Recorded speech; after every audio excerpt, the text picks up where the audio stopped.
வணக்கம். ரிஷபராசிக்கு இந்த சனிப்பெயர்ச்சி திருநள்ளாறு சனிப்பெயர்ச்சின்னு சொல்லுவோம். 6/3/2026 அன்று நடைபெறுது. இந்த ரிஷபராசிக்காரங்க எல்லாரும் எதிர்பார்த்து எங்களுக்கு கோடி கோடியாக கூட்டுமா என்ன கொடுக்கும் எல்லாருமே கேட்கக்கூடிய அனுபவம் தான். ஏன்னா அவங்க ரொம்ப கடுமையான சூழ்நிலைலாம் வாழ்ந்துட்டு வந்துட்டாங்க. ஜென்மகுரு இதை மாதிரி விஷயங்கள் கடந்ததால் அவங்களால எதையுமே யூகிக்க முடியாத நிலைமைக்கு போயிட்டுருக்கு.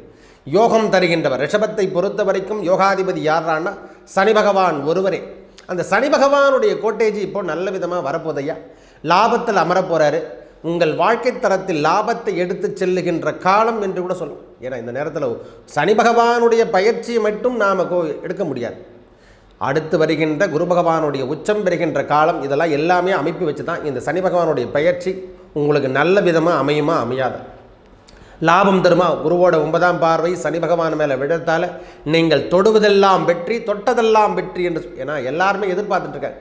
ஐயா எல்லாமே திருநக்கதிபடி வந்துடுச்சு. இப்போ வாக்கியப்படி திருநள்ளாறு சனிப்பெயர்ச்சி பிறகுதான் எல்லாருக்கும் வேண்டத்தக்கது அறிவோயினி வேண்டும் முழுவதும் தருவாயினி.